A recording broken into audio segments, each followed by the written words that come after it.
सब बच्चे हाथ जोड़ लीजिए। जय बोले महावीर भगवान की, जय बोले अनंत सिद्ध परमेष्टि भगवानों की, जय बोले आचार्य भगवान श्री शुभ चंद्र जी महाराज की, जय बोले पांडव पुराण की, महाभारत नामक ग्रंथ की, युधिष्ठिर, भीम, अर्जुन इत्यादि सभी मोक्षगामी केवल ज्ञानी जीवों की, 22वें तीर्थंकर श्री नेमिनाथ भगवान की, इस युग के प्रथमाचार्य श्री चारित्र चक्रवर्ती आचार्य भगवान श्री शांति सागर जी महान मुनिराज की, ज्ञानदानम गुरुकुल के सभी बच्चे, सभी अध्यापक, सभी आगंतुक अतिथिगण, सभी को सादर जय जिनेन्द्र, जय दू जड़ंदो। हम सभी लोग बच्चे बड़े सब मिलकर कर पांडव पुराण का स्वाध्याय कर रहे हैं। पिछले लगभग 3 दिनों से यहाँ सुनपुरा में और सुनने में आ रहा है कि पूरे दिल्ली और आसपास काफ़ी अधिक वर्षा हो रही है, बहुत अच्छा मौसम हो रहा है, उसका आनंद ले रहे हैं, बहुत अच्छी बात है। तो इसलिए आज भी आपकी कक्षा मंदिर जी के यहाँ पर चैत्यालय के अंदर छोटे रूम में कर रहे हैं। कुछ दिनों बाद जैसे ही मौसम ठीक हो जाएगा फिर से एक बार पुनः हम सभी लोग बड़े हॉल में या बाहर के प्रांगण में कक्षाएं करेंगे। पंडित नंदलाल जी जैन विशारद जी ने आचार्य शुभ चंद्र महाराज द्वारा रचित यह पांडव पुराण नामक जो ग्रंथ है उसका हिंदी अनुवाद किया है। उसको हम सरल भाषा में पढ़ रहे हैं। पहला अध्याय हमारा चल रहा है। अब तक हमने पिछले 2-3 दिन में जो सीखा जल्दी से उसका रिवाइज करेंगे। उससे पहले सभी लोग आज का स्वाध्याय प्रारंभ करने से पहले प्रतिदिन की भांति हाथ जोड़ करके मिल करके मंगलाचरण करेंगे। मंगलम भगवान वीरो मंगलम गौतमो गढ़ी, मंगलम कुंद कुंदाध्यो जैन धर्मोस्तु मंगलम, सर्वमंगल्य मांगल्यम सर्वकल्याणकारकम, प्रधानम सर्वधर्माणाम जैनम जयतु शासनम, जैनम जयतु शासनम, जैनम जयतु शासनम। सर्वे श्रोतारः सावधानतया। बहुत सुंदर, बच्चों को याद हो गया। सर्वे श्रोतारः सावधानतया शृण्वन्तु। सभी बच्चों के लिए, बड़ों के लिए निवेदन है कि सावधान होकर के सुनेंगे, कुछ और उद्यम नहीं करेंगे। ठीक है ना छोटे छोटे बच्चों? क्या लिख रहे हो? अभी तो लिखवाना शुरू ही नहीं किया है। दूसरी कक्षाओं का होमवर्क दूसरी कक्षा में नहीं करना होता है, इसी को एकाग्रचित्ता कहते हैं। क्योंकि यहाँ का होमवर्क फिर अगली कक्षा में करोगे। जहाँ पर जिस स्थान में हो तो मन से भी वहीं रहें और काय माने शरीर से ही वहीं रहें। ठीक है? तो एक स्थान पर रहते हैं तो स्मरण शक्ति बढ़ती है, समझ में अच्छे से आता है। शरीर कहीं है, मन कहीं है तो बाद में दिक्कत आ जाती है। ठीक है? कहाँ है वो पूजा नाम की लड़की जो है ना, उसको थोड़ा यहाँ बिठाओ। क्या है ना बेटा? तुम सबको डिस्टर्ब करते हो, यहाँ आओ। तुम्हारे ऊपर विशेष नज़र रखनी पड़ती है। हाँ वहाँ बैठे रहना, भैया जी के निर्देशन में है। बिल्कुल भी किसी को डिस्टर्ब नहीं करना। जिन बच्चों को कॉपी पे लिखना भी है तो जो हम अगर पढ़ा रहे हैं उसमें से कुछ नोट्स बनाने हैं तो उसमें से लिख सकते हैं। दूसरी कक्षाओं का होमवर्क यहाँ पर नहीं करेंगे, निवेदन है, तो अच्छी बात रहेगी। ठीक है?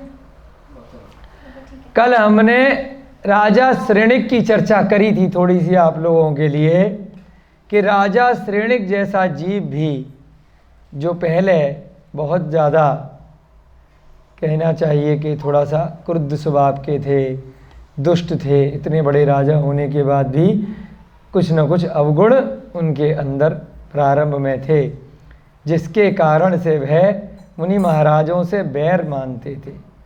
दिगंबर जैन धर्म के सच्चे अनुयायी नहीं थे, परंतु समय की गंगा ऐसी उल्टी बही कि वह राजा श्रेणिक जो पहले इतने चिर विरोधी थे, उसके बाद वह उस धर्म के इतने बड़े अनुयायी बन गए। ऐसे ही कुछ गौतम गणधर के साथ भी है। गौतम गणधर भी पहले बहुत विरोध करते थे और उसके बाद जब भगवान महावीर के साक्षात दर्शन किए, उसके बाद पहले गणधर बन गए। उनकी वजह से ही सारे की सारे ग्रंथ हम लोगों तक पहुंच पाए, भगवान महावीर की वाणी जनता तक पहुंची। तो इसलिए ऐसा कुछ नहीं है कि जो व्यक्ति कभी दुष्ट है तो कभी वह सज्जन नहीं बन सकता है। कभी भी किसी का भी समय परिवर्तन हो सकता है। इसीलिए जैन धर्म में कभी भी व्यक्ति को नमस्कार नहीं किया गया। समझ रहे हैं? एकमात्र ऐसा सच्चा धर्म है जिसमें व्यक्ति की पूजा नहीं की गई है। यहाँ पर जिन भगवान की हम पूजा कर रहे हैं, व्यक्ति की पूजा नहीं है कि एक व्यक्ति को, एक देव को या एक देवी को उस स्वरूप में हम पूज रहे हैं। हम उनके गुणों की पूजा करते हैं कि उनके अंदर वह गुण हैं, इसलिए हम उनकी पूजा करते हैं। इसीलिए किसी व्यक्ति के पापों का भी दोष नहीं। व्यक्ति को हमने क्या नहीं कहा कि व्यक्ति बुरा है, व्यक्ति के पाप बुरे हैं। इसी कारण से हम पढ़ते हैं कि रावण जैसा दुष्ट व्यक्ति भी जैन धर्म में उसका निषेध नहीं किया गया, क्योंकि उसके पाप बुरे थे।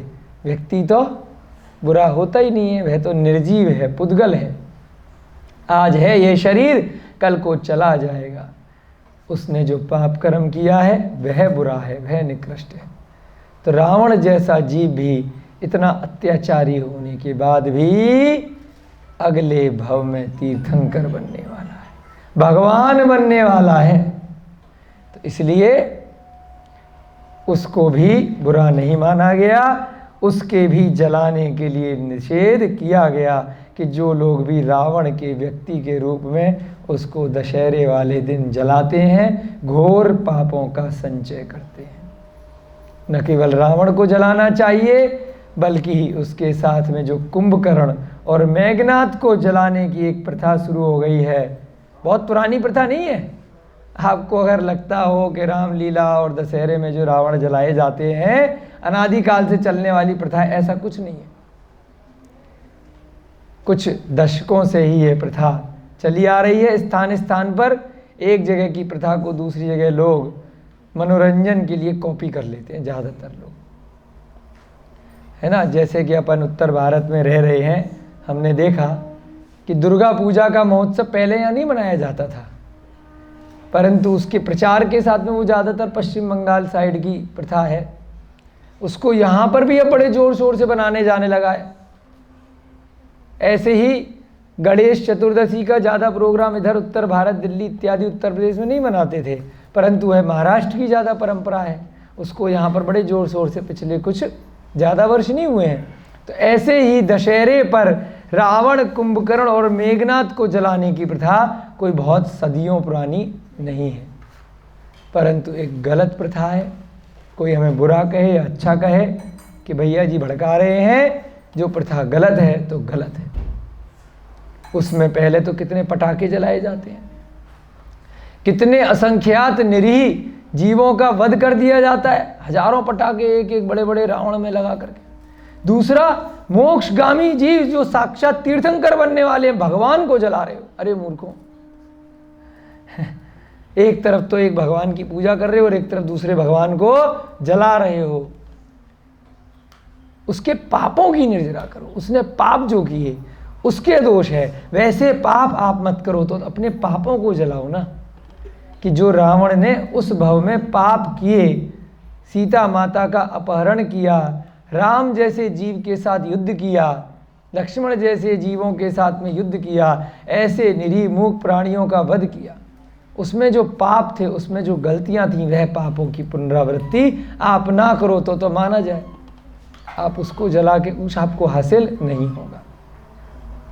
रावण के साथ साथ कुंभकर्ण और मेघनाथ जो स्वयं भगवान बन चुके हैं, भविष्य के भगवान नहीं है, दोनों उसी भव से अपने पापों का नाश करके दिगंबर दीक्षा लेकर के भगवान बन चुके हैं। पूजनीय है उनकी प्रतिमा, उनके चरण साक्षात प्रमाण है। 52 गजा जैसे इतने बड़े सिद्ध क्षेत्र पर, मध्य प्रदेश में इतना बड़ा पहाड़ है, कितने हजारों दर्शक प्रतिदिन की संख्या में जाकर उनकी वंदना करते हैं, पूजा करते हैं। सरकार ने भी मान्यता दी है, शिलालेख है, प्रमाण है, पांडुलिपियां हैं, ग्रंथ हैं।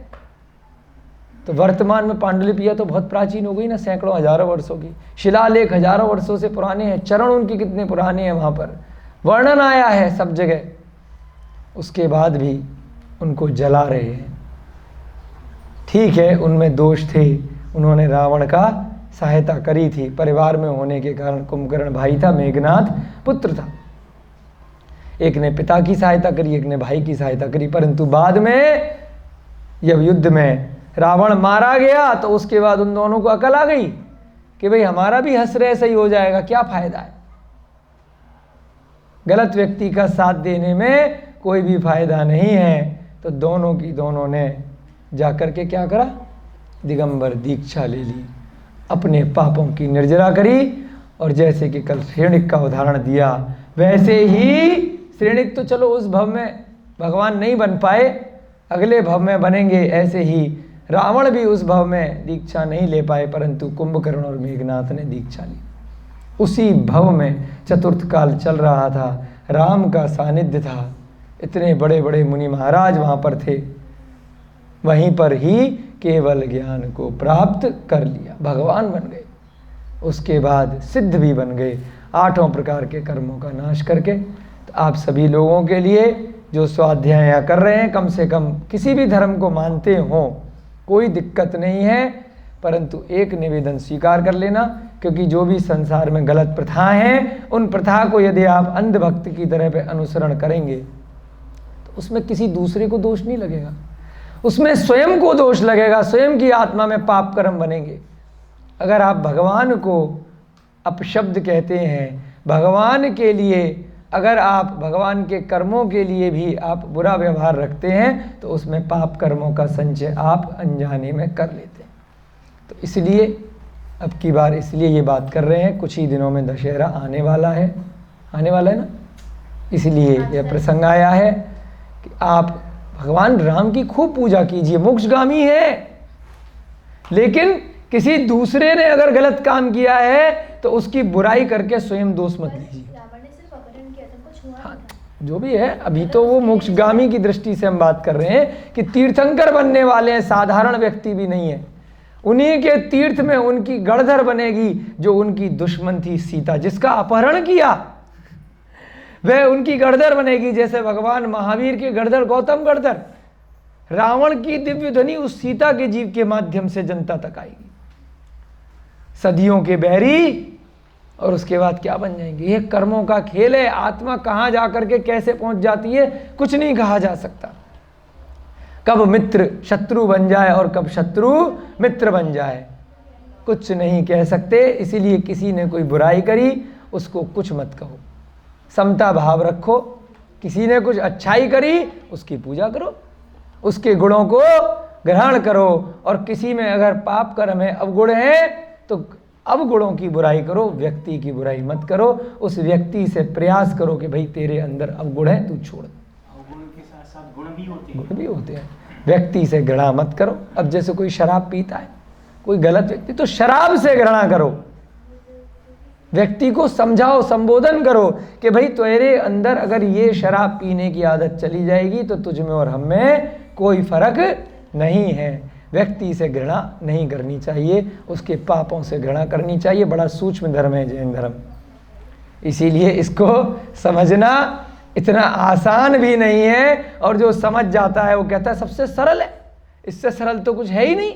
इसमें ना किसी की बुराई करी गई है ना किसी अच्छाई करी गई है।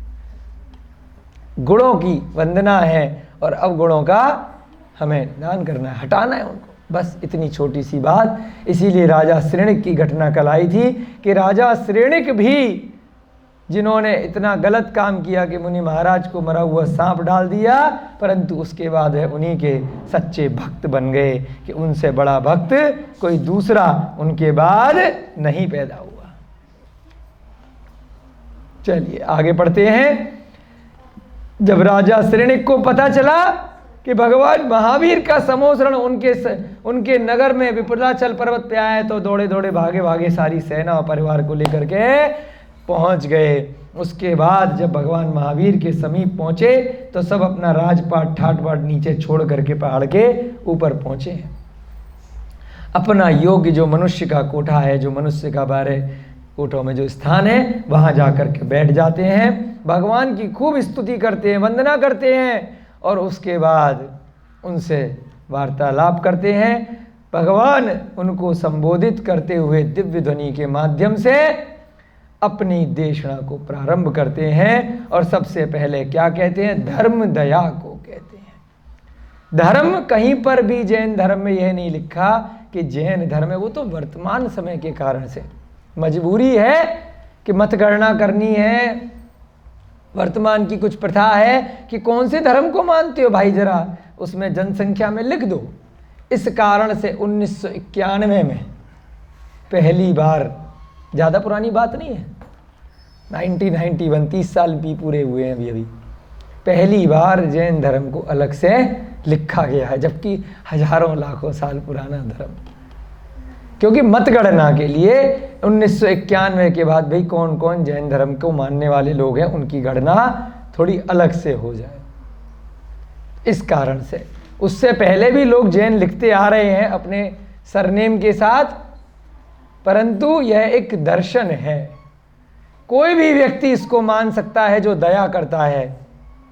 कहीं से भी इसको अलग से एक रिलीजन नहीं कहा गया मतगणना से पहले। यह एक क्या है? एक दर्शन है, जैन दर्शन, जिनेंद्र भगवान को मानने वाले फिलॉसफी है। भैया जी ने शब्द बोला अंग्रेजी का, फिलॉसफी है। अब जैसे वेदांत दर्शन होता है, सांख्य दर्शन होता है ना, वैदिक दर्शन होता है, तो उसको मानने वाले लोग कुछ भी अपने नाम के आगे सरनेम लगा सकते हैं, कोई बुराई नहीं है। इतने हजारों की संख्या में सरनेम चलते हैं जैन धर्म के अंदर, है ना। अभी जैसे कल कोई बता रहा था, अदानी विश्व में दूसरे नंबर पे आ गया, अदानी लिखता है, कहीं जैन नहीं लिखता है, जैन धर्म को मानने वाला है। बहुत लोग पाटनी लिख रहे, कोई बड़े जातिया लिख रहा है, कोई मेहता लिख रहा है, कोई गंगवाल, कासलीवाल, 1000 से ऊपर होंगे, दिगंबर श्वेतांबर सारे मिला लिए जाए, सेठी हैं, खंडेलवाल हैं, शाह हैं, है ना, अमित शाह भी हैं, बहुत सारे ऐसे, तो हजारों से ऊपर हैं, परंतु अंदर से वो जैन धर्म को मानते हैं, दया को धर्म मानते हैं, जिनेंद्र भगवान में आस्था रखते हैं। बस इस कारण से बहुत सारे लोग हैं। इसलिए हमें अपने ऊपर आस्था रखनी है कि सच्चा क्या है और गलत क्या है। क्या कहा जिनेंद्र भगवान ने, महावीर भगवान ने, कि दया को धर्म कहते हैं। कहीं सरनेम आपने कुछ लगा लिया है, वह धर्म नहीं है। जो धर्म इस समय वर्तमान में प्रचलित है कि मेरा धर्म मुस्लिम, मेरा धर्म सिख, मेरा धर्म ईसाई, मेरा धर्म पारसी और मेरा धर्म यहूदी, मेरा धर्म। हिंदुओं के अंदर कितने भेद कर दिए हिंदू। अभी कल 1-2 दिन से किसी ने कोई मैसेज दिखा रहा था, कई बार ऑफिस में खाली टाइम होता है तो कुछ ना कुछ लोग पोस्टर दिखा देते हैं, हिंदुओं में भड़काए जा रहे हैं कि हिंदू धर्म में शूद्र अलग है, ब्राह्मण अलग है, ये अलग है, वो अलग है। लड़ो कि उन्होंने तुम्हारे साथ ये बुरा किया, उन्होंने तुम्हारे साथ सदियों से बुरा किया, लड़ो, मारो एक दूसरे को, है ना। सैकड़ों भेद उसके अंदर बना दिए, लड़वाने के लिए बना के पोस्टर भेजते हैं, भड़काने के लिए। आनंद आता है लोगों को, हाल ही बैठे क्या करें, करना है कुछ काम, चलो लोगों को भड़काएं, आएगा बहुत आनंद। भड़काएंगे, मार पिटाई होगी, मजे लेंगे, अपना नोट चलेगा, कहीं ना कहीं से कोई ना कोई गड्डी मिल जाएगी लड़ाने के लिए। इसको लड़ाएं, उसको लड़ाएं। सच्चा धर्म केवल एक ही धर्म है, जो दया है। धर्म का मतलब जो व्यक्ति धार्मिक है, जो व्यक्ति संस्कारित है, जो सभी जीवों को, चाहे मनुष्य पर्याय के जीव हों, चाहे छोटे छोटे जीव जंतुओं हों, उनके ऊपर दया करे। मनुष्य में भी आपसे जो छोटे हैं उनके ऊपर दया करे, जो निर्धन है, जो गरीब हैं, उनके ऊपर दया करे। आप अगर अधिक संपन्न हो, उनकी सहायता करो यथासंभव। तो यही धर्म है, दया। एक ही शब्द में सारे धर्म का मूल आ गया। कितनी बड़ी बात कर दी भगवान महावीर ने। धर्म दया को कहते हैं, और उस दया धर्म के दो भेद हैं। अब दया आप कैसे कर सकते हो बताइए? कैसे दया कर सकते हो? बहुत वीडियोस भी आती हैं वर्तमान में। पहले क्या था, सोशल मीडिया नहीं थी, तो और आसपास क्या हो रहा है, दूर दराज में क्या हो रहा है, पता नहीं चल पाता था। तो कुछ फ़ायदा भी है उसका और कुछ नुकसान भी है। अगर उससे आप कुछ अच्छी सीख ले रहे हो, अपने ऊपर अगर धर्म को बढ़ा रहे हो उन चीज़ों को देख करके, तो आपको फ़ायदा है। और अगर आप वैसे कृत्य खुद भी कर रहे हो तो उसका नुकसान है, ज़्यादा संदेशों के आदान प्रदान से। यदि आप वास्तव में दया करना चाहते हो तो सबसे पहले कहा कि स्वयं से दया करो। भगवान महावीर ने ये नहीं कहा कि सारी दुनिया पर तो दया करो और स्वयं के ऊपर कष्ट दो।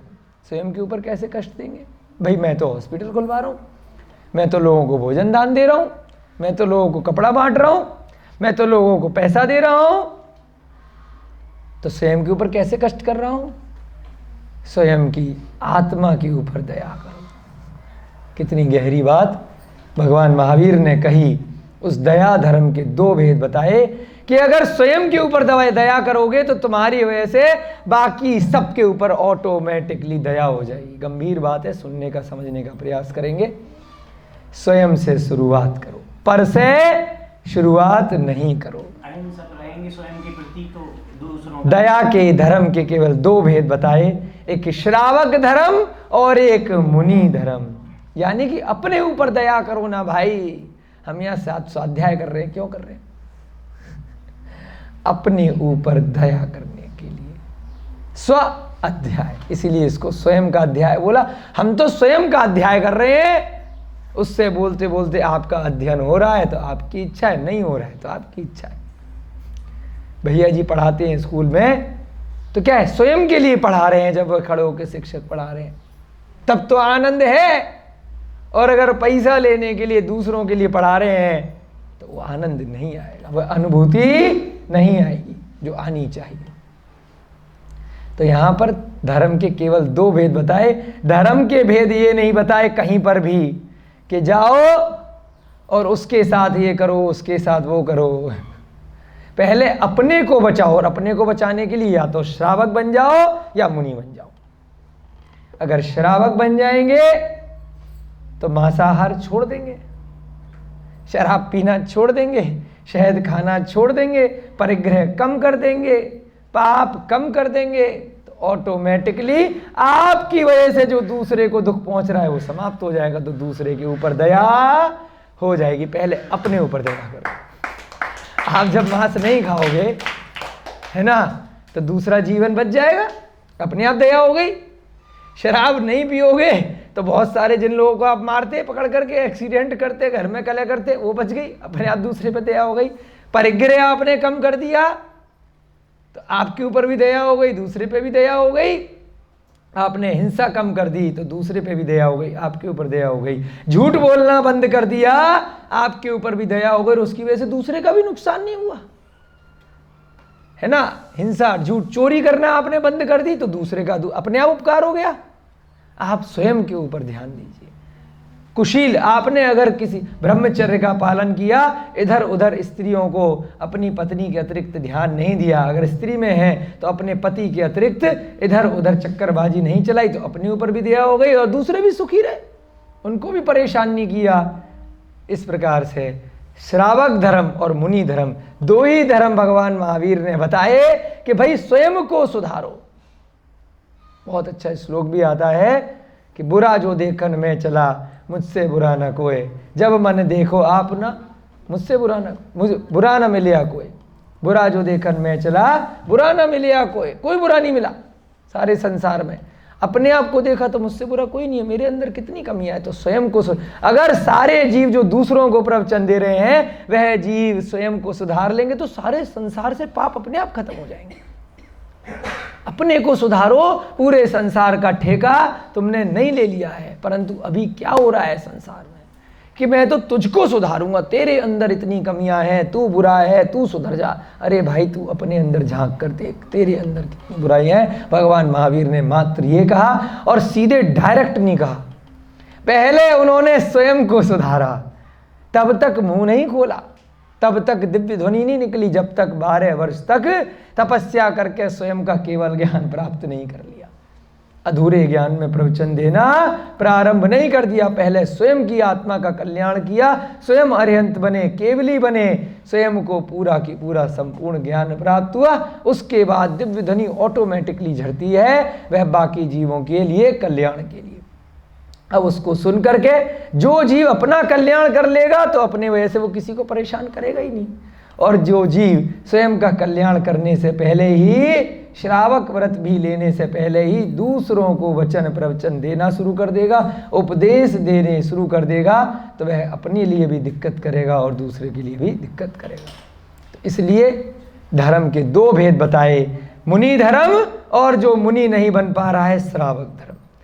मुनि का मतलब क्या होता है, भगवान महावीर की वाणी में हम लोग आगे सुन रहे हैं। धर्म में, मुनि धर्म में लेश मात्र भी परिग्रह नहीं होता है, यानी कि धागा भी नहीं रखेंगे, किसी भी प्रकार का परिग्रह नहीं है, न मन से, न वचन से, न काय से, न बहिरंग से और न अंतरंग से। अब अंदर से भी किसी भी चीज की इच्छा नहीं करेंगे कि मुझे ये चाहिए, मुझे वो चाहिए, मेरा अगर मुनि भी बन गए तो मेरा मठ बन जाए, मेरे बहुत सारे भक्त हो जाएं, सुबह से शाम तक लाइन लगी रहे, मेरा खूब नाम हो, खूब मेरा मोबाइल पे खूब चलता रहे, खूब टीवी पे मेरे को देखें, मेरी जय जयकार लगे। ये भी इच्छा नहीं हो सकती मुनि बन गए तो। कुछ भी परिग्रह का मतलब ममत्व, किसी भी प्रकार की इच्छाएं, सारी की सारी इच्छाएं समाप्त हो जाती हैं, उसको कहते हैं मुनि धर्म। वे निर्ग्रंथ होते हैं, उनका कोई भी परिग्रह नहीं होता है, नग्न होते हैं। अब शरीर को तो निकाल नहीं सकते, जब तक आत्मा के ऊपर छीलेंगे तो है नहीं, आत्महत्या तो करेंगे नहीं, धाड़ धाड़ मार रहे हैं, गला काट रहे हैं कि नहीं भाई शरीर भी निकल जाए। वह तो अपनी आयु कर्म को पूर्ण करके अपने आप स्वतः जाएगा, उससे पहले उस शरीर की हानि नहीं पहुंचा सकते। परंतु शरीर के ऊपर के जो फालतू की चीजें हैं, जिन वस्त्रों की जरूरत ही नहीं है, जब नग्न ही जन्म लिया था और नग्न ही चिता पर जाएंगे, तो फिर उस शरीर के ऊपर की फालतू वस्तुओं की जरूरत कहाँ है। कोई कहेगा अरे अत्याचार कर रहे हैं इतनी ठंड में, अत्याचार नहीं है, परीक्षा है कि शरीर अलग है और आत्मा अलग है, दोनों भिन्न भिन्न तत्व हैं। जीव अजीव, जीव माने आत्मा, अजीव माने बाहर का शरीर, उद्गल, दोनों भिन्न हैं। जब तक वह भेद विज्ञान का अनुभव करने के लिए प्रयत्न नहीं करोगे, तब तक वह अनुभव बाद में होगा कैसे? अभ्यास करना है। इसलिए मुनि महाराजों को 28 मूल गुणों का पालन करना पड़ता है, 22 तरह के परिशहों को सहन करना पड़ता है। परिशय माने किसी भी प्रकार के सर्दी, गर्मी, बरसात के उपसर्ग। कितनी भी ठंड होगी तब भी कपड़े, रजाई नहीं ओढ़ेंगे, कितनी भी गर्मी होगी तब भी ठंडी ठंडी बर्फ में जा करके नहीं लौटने लगेंगे, एसी, पंखा इत्यादि चीजें नहीं चलाएंगे, है ना। जैसी भी विपरीत परिस्थितियां, जो भी प्रकृति है, जहां पर आपका विहार होके आप पहुंच गए हो, उस हिसाब से आपको उस प्रकृति के अनुकूल रहना है। इतना कर सकते हैं कि हाँ भाई पंचम काल है तो बहुत ठंड वाली जगह पर जबरदस्ती नहीं पहुंच जाए, जहां पर पता चला कि रोग हो गए, आत्महत्या मानी जाएगी। फिर तो अगर आपका शरीर का ऐसा संवेदन है, ऐसी सामर्थ्य, तो आप जाओ, खूब तपस्या करो, भगवान आदिनाथ की तरह कैलाश पर्वत पे जाकर के बैठ जाओ। जिसका शरीर का धीरे धीरे अभ्यास से हो गया है, आपका भी अभ्यास हुआ नहीं, अभी आपकी शुरुआत है और आप सीधे ही चले गए, एकदम से शुरुआत करते ही शरीर को आपने योग्य नहीं बनाया, तो वो नहीं करना चाहिए, क्योंकि फिर आप तप नहीं कर पाओगे, फिर आपका ध्यान भटकेगा। तो धीरे धीरे करके अपने अभ्यास को आपको सुनियोजित तरीके से बढ़ाना चाहिए। इसीलिए पंचम काल में निषेध आया कि शमशान में जाकर के तपस्या नहीं करनी है। एकल मुनि के विहार के लिए तक निषेध कर दिया, क्योंकि साधना जरूरी नहीं है अच्छे से हो, आप भटक सकते हैं। बहुत सारी चीज़ें पंचम काल के परिप्रेक्ष्य में पूर्वाचार्यों ने कही हैं, उनका भी हमें ध्यान रखना है कि हमें ऐसे स्थान पर जाकर, निर्जर स्थानों पर अकेले, जब तक एक्सेप्शन हो सकता है, हर एक किसी के लिए नहीं आया कि वह अपने शक्ति के अनुसार तप करे और शक्ति के अनुसार त्याग करे। वह श्रावक के लिए भी है, मुनि महाराजों के लिए भी। शक्ति तस त्याग, शक्ति तस तप। धीरे धीरे अपनी शक्ति को बढ़ाइए और उसके बाद आप उसके अनुसार आचरण कीजिए। निर्गंत माने दिगंबर होते हैं। ममता भावों का नहीं होना मुनियों का विशेष धर्म है। ममता माने ममता आंटी नहीं, ममता दीदी नहीं, हमारी मौसी भी है ममता दी मौसी। ममता माने जैसे माता को पुत्र के साथ में ममता होती है। अब मान लीजिए मुनि महाराज बन गए, दिगंबर दीक्षा ले ली, अब गृहस्थ जीवन की पत्नी आ गई, गृहस्थ जीवन की माँ आ गई, गृहस्थ जीवन के बच्चे आ गए, कष्ट में है। अरे भाई जरा बड़ा परेशान है मेरा बच्चा जो अभी दीक्षा लेने से पहले मेरा अपना था, मेरी कोई जिम्मेदारी थी, आजकल जरा इसका बिजनेस नहीं चल रहा, नौकरी नहीं चल रही है, जरा इसके लिए मैं कुछ इंतजाम कर देता हूँ। मेरी पत्नी आ गई है, इसको मैं जरा कुछ विशेष थोड़ा सा महत्व दे देता हूँ। तो जहाँ पर ये ममता भाव आ गई तो सच्चे मुनि महाराज को जो चीज़ छोड़ आए तो छोड़ आए। अब वह सारी की सारी स्त्रियां पूरे जगत की और पत्नी सब एक समान है। इसे कहते हैं निर्ग्रंथ। जितने भी बालक बैठे हैं सभा में, जितने भी पूरे संसार के जीव जंतु, चाहे पशु पक्षी हो, चाहे पवन जी हो, चाहे ये बच्चा हो, चाहे ये बच्चा हो, चाहे मेरे अपने बच्चे हो, सब एक समान है। किसी से भी मोह द्वेष भिन्न भिन्न नहीं है। समता भाव सबसे एक समान, केवल कहने के लिए ही नहीं, अंदर से होना चाहिए, अंतरंग से होना चाहिए। उसी को कहा ममता भावों से पूर्णतया रहित होते हैं, उन्हें कहते हैं दिगंबर मुनि। खाली ऐसा नहीं है कि भैया नंगे होके घूम रहे, अरे देखना नहीं है, मतलब समझो। इसीलिए सम्यक ज्ञान बहुत जरूरी है कि दिगंबर मुनि का मतलब क्या होता है कि वह किसी भी प्रकार से परिग्रह नहीं रखता है, किसी से भी उनको अब राग द्वेष नहीं है, इसीलिए उनके अंदर वासना नहीं है, नग्न घूम रहे हैं, उनको कोई फर्क नहीं पड़ रहा है। आपका राग है, आपकी वासना है जो उनको देख करके मुंह फेर रहे हो, उनको कोई फर्क नहीं पड़ता है। उन्होंने इसलिए दिगंबर पर्याय ली है क्योंकि उनको वस्त्र नहीं रखने। एक लंगोट के चक्कर में, एक वस्त्र के चक्कर में फिर सर्फ साबुन बाल्टी लेकर के घूमेंगे, फिर एक के साथ में 4 जोड़ी कपड़े लेकर के घूमेंगे, फिर घर में ही रह लेते। फिर कहाँ जंगल घूमेंगे, कहाँ एक स्थान से दूसरे स्थान विहार कर पाएंगे। फिर तो पूरी बारात निकल के चलेंगे, गाड़ी भर करके सारा सामान, अपने कपड़े लत्ते, है ना, रुपया पैसा, वॉशिंग मशीन, बाल्टियाँ, सर्फ साबुन और पूरी बारात सब चल देगी। फिर इससे अच्छा तो भाई घर में रह लेते, इतनी बारात लेकर के क्यों घूम रहे हो। क्या लेकर के चलते हैं? एक पीछी और एक कमंडल, कोई दिक्कत नहीं, कहीं बैठ जाए, कहीं उड़ जाए, कहीं चल जाए। पीछी भी 1-2 साल चल जाती है जब तक घिस नहीं जाती, फिर कहीं से बना के कोई श्रावक दे देता है, मोर पंख गिरे हुए मिल जाते हैं। किसी को मारते नहीं है मोरों को।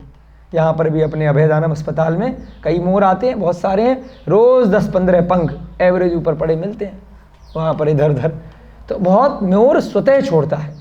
और ये भी नहीं है, मैं सावन का महीना चल रहा है ना, ये सारे बरसात के टाइम में, तो मोर इस महीने खूब अपने पंख छोड़ देते हैं, खूब इकट्ठे हो जाते हैं, इसलिए चतुर्मास के समय उनको पीछी पेट में मिल जाती है। साल में 2 बार पंख छोड़ता है मोर, बहुत सारे, तो कोई दिक्कत नहीं होती, मोर को मारने की उसमें आवश्यकता नहीं पड़ती है। कई जगह भ्रांतियाँ भी फैलाई गई हैं कि भाई एक तरफ तो साधु हैं और दूसरी तरफ जानवरों से प्राप्त मोर को पार कर उनकी पीछी का यूज़ कर रहे हैं। अरे भाई जो पीछी बनाता है, कभी जाकर तो देखो मोरों को कितने पंख छोड़ते हैं। दूसरा, जब वो पीछी बनाई जाएगी तो जो मोर का ज़बरदस्ती अगर कोई पंख खींचेगा तो वो काट के निकालना पड़ेगा, वो कच्चा रह जाएगा। जैसे आपके बाल होते हैं ना, पकने के बाद गिरेंगे तो जड़ समेत यहाँ वाइट सा होता है, कोई भी बाल होता है, और कच्चा निकाल लेंगे तो कच्चा बाल होता है, वह मुड़ नहीं सकता, गांठ नहीं बन सकती, उसकी पीछी बन ही नहीं सकती। जैसी बनाओगे तो टूट जाएगी। तो जो पका हुआ पंख होता है, जो स्वतः मोर गिराता है, उसी की ही पीछी बन सकती है बाय डिफॉल्ट। तो इसलिए कई जगह पिछले कुछ दिनों में, कुछ वर्षों में गलत प्रचार हुआ था, तो उसका उस समय भी थोड़ा बहुत विरोध किया गया था, परंतु पशु प्रेमियों को भड़काया गया था। हम भी भड़क गए थे कुछ वर्ष पहले कि नहीं होना चाहिए। फिर जब इस विषय में शोध किया तो पता चल गया कि ये तो मोर स्वतः डालते हैं, तो कोई दोष उसमें नहीं है। सबसे ज़्यादा वह बिल्कुल स्वच्छ रहती है और इतनी कोमल होती है, प्राकृतिक वस्तु है, इतनी कोमल है कि उसमें प्रमुख सागर महाराज जी ने एक बार करके भी दिखाया, ऐसे करके चश्मा उतार करके आँख के ऊपर पीछी करी, खुली आँखों में। संसार की ऐसी कोई पुद्गल वस्तु नहीं है, कितना से सॉफ्ट कपड़ा भी आप ले आओगे, आँख के ऊपर से अंदर से नहीं निकाल सकते। जो पलक के अंदर जो आपकी पुतली होती है ना, क्योंकि एकदम से जलन मचने लगेगी, आपको इरिटेशन होगी, दर्द होगा, परंतु मोर पंख की पीछे आप ऐसे निकाल दीजिए खुली आंखों में, इतनी सॉफ्ट होती है। तो क्यों यूज़ करते हैं उसको? जिससे कि छोटे छोटे जीव, इतने छोटे छोटे जीव, चींटी से भी छोटे बहुत बार, वो हमें दिखाई नहीं देते हैं, उनको भी अगर पीछे से साफ करते हैं तो उनका मरण नहीं होता, वह साइड में हो जाते हैं। उसके बाद ही मुनि महाराज कहीं भी किसी स्थान पर बैठते हैं। हम तो ऐसे ही बैठ जाते हैं कई बार कपड़े वपड़े से करके। वो कैसे करते हैं? पहले पीछे से साफ करते हैं। ग्रंथ में भी देखते हैं पेज पलटने से पहले कोई जीव तो नहीं, कई बार हो जाते हैं ना, बहुत दिन से पुस्तक नहीं खुली, ग्रंथ नहीं खुले, छोटे छोटे कीड़े हो जाते हैं, तो उनको हटाते हैं। अशुद्ध भी नहीं होता। हाँ, अशुद्ध भी नहीं होता है, क्योंकि जमीन में लगा दिया, वही शास्त्र में लगा दिया, वही, कोई अशुद्ध नहीं होता है। इतना सॉफ्ट होता है, उसमें कुछ ज़्यादा टच नहीं होता है, परंतु बहुत सूक्ष्म चीज़ें होती हैं, वो हट जाती हैं। तो इसलिए यह प्रतीक है रक्षा का, कि इससे रक्षा करते हैं, जीव रक्षा करते हैं। और कमंडल किस लिए रखते हैं? क्योंकि पानी पीने की नहीं लगते, पूरे दिन प्यास लगेगी, इसलिए कभी भी मल मूत्र क्षेपण के लिए अगर पूरे दिन में जाना पड़ गया, तो ऐसे निर्जन स्थान पर जहाँ कोई अन्य व्यक्ति ना हो, वहाँ पर जाकर के एकांत में जाकर के, जंगल इत्यादि में कहीं पर सूखे स्थान पर जाकर के हाथ धोने हैं, कुछ इस प्रकार से उनको सफाई करनी है मलमूत्र क्षेपण के बाद। तो उस कारण से वह जल को प्रयोग करते हैं, और वह जल भी प्रासुक होता है, जीव रहित होता है, गर्म करके श्रावक लोग प्रतिदिन के हिसाब से भरते हैं। तो ऐसा वह धर्म है, ममता बिल्कुल नहीं होती है। वही दुर्धर तप है, उत्तम ध्यान है, निर्मल ज्ञान है, उत्तम गुण है। कितने सारे शब्द भगवान महावीर ने यहाँ बताए। क्या है? यह जो दिगंबर पर्याय है, मुनि महाराज का चारित्र है, सम्यक चारित्र है, उसी को क्या बोला? दुर्धर तप। सबसे बड़ा तप वही है। उत्तम ध्यान है, उसमें पूरे दिन एक तरह का ध्यान लग रहा है। निर्मल ज्ञान है एवं उत्तम गुण है, सबसे ज्यादा गुण है। बिना इसके मुनि नहीं कहला सकता। क्या कहा? ममता भावों का जो अभाव है ना, इसके लिए बोला कि मुनि बन गया दिखाने के लिए, बहिरंग से, बाहर से कि मैं दिगंबर हूं, कपड़े लत्ते नहीं है, घर बार छोड़ दिया है, परंतु यदि अंदर से ममता भाव है तो वह मुनि नहीं है। हम नहीं कह रहे, भगवान महावीर ने कह दिया कि अगर मुनि बनने के बाद किसी से भी राग द्वेष रह गया, ममत्व का भाव रह गया, परिग्रह एकत्रित करने की भावना रह गई, मकान दुकान पैसा रुपए इकट्ठा करने की इच्छाएं रह गई, अपनी पत्नी के साथ जो गृहस्थ की थी, अपने बच्चों के साथ, परिवार के साथ, या फिर वर्तमान में किसी के भी साथ कुछ अलग तरह का ममत्व बन गया है ना, कुछ अलग इच्छाएं मुनि के बाद रह गई। धर्म के प्रति इच्छा है, धर्म की प्रभावना करनी है, अपना कल्याण करना है, वो बात अलग है। अपने पद की, नाम की, रुपए की, पैसे की कोई भी इच्छा उस मुनिचर्या में यदि आ गई तो बहुत बड़ा दोष है। साफ साफ कह दिया, वह मुनि होके भी मुनि नहीं कहला सकता। ये लाइन लिखी है, हम नहीं कह रहे, सुनने मैडम। आचार्य शुभचंद महाराज ने, भगवान महावीर के प्रवचन चल रहे हैं समूसरण में, वो लाइन लिखी है। अगर ममता भाव जरा भी है तो वह मुनि नहीं कहला सकता। तो इसलिए बहिरंग से और अंतरंग से दोनों प्रकार से छोड़ना जरूरी है। अब इसमें कुछ विरोध आ जाता है कि बहिरंग से तो रखा हुआ है, अंतरंग से नहीं है जी। हमें अंतरंग से, अंदर से किसी से मोह नहीं, ऐसा संभव 3 काल में भी नहीं है। कि बाहर से तो तिजोरी बगल में रखी है, अरे मोह नहीं है भाई साहब, अपनी नहीं है, ले जाओ। फिर काय को रखी है? इंटरनेट का, बैंक अकाउंट का पासवर्ड रखा हुआ, किसी को दे भी नहीं रहे, बता भी नहीं रहे, करोड़ों रुपया रखा हुआ, अरे अपना थोड़ी है, मोह नहीं है। चेक बुक खुद ही साइन कर रहे हैं, अरे हम तो मुनि बन गए, हम नहीं है जी, हमें तो कोई मोह नहीं है। नहीं, आपको छोड़ना पड़ेगा। पहले बाहर का छोड़ोगे तब अंदर का छोड़ोगे, है ना। अंदर के कपड़े उतारने के लिए पहले बाहर की जो स्वेटर पहन रखा है वो उतारोगे, तभी तो शर्ट तक पहुंचोगे ना। स्वेटर के ऊपर भी बहुत मोटी जैकेट पहन रखी है, ऊपर से हेलमेट लगा रखा है, पहले ऊपर की चीजें उठाओगे तब जाके अंदर की चीजों का नंबर बाद में आएगा। कभी भी उल्टा नहीं होता है कि अंदर की बनियान पहले निकाल दी और शर्ट बाद में निकाल रहे हो, संभव ही नहीं है। तो बहिरंग छोड़ना ही पड़ेगा, उसके बाद बात आती है अंतरंग की छोड़ने की। इसको प्रथम श्रेणी का धर्म कहा गया है, जो मुनि धर्म है। तो इसीलिए कहा गया जो दया धर्म है उसमें अगर नंबर 1 दया करनी है तो भाई साहब मुनि बन जाओ। संसार के चक्कर में मत पड़ो कि तुझे सुधारूंगा, फिर उसके बाद तू सुधर गया, अब तुझे सुधारूंगा, तू भी सुधर गया, अब तुझे सुधारूंगा। सबको सुधार दिया और खुद निपट करके निकल लिए दुनिया को सुधार करके, है ना। एक बार हम लेक्चर देने के लिए गए थे, पहले भी आपको बताया होगा, वहाँ गए थे क्लेगनफर्ट करके एक जगह है वियना में, वियना के पास ऑस्ट्रिया देश में। तो 30-40 विदेशी लोग थे, ऐसे ही चर्चा हुई, सारे के सारे वीगन शाकाहारी सम्मेलन था। हमने ये 3 लोग का विषय लिया क्योंकि हमें छूट दे दी कि सब लोग पहले से शाकाहारी हैं। तो 2 घंटे का टॉपिक, 1 हफ्ते का प्रोग्राम था, 2 घंटे का टॉपिक, जितने लोग आए हैं अपने मन से कुछ भी अलग सब्जेक्ट पढ़ा सकते हैं, कुछ हटकर हो।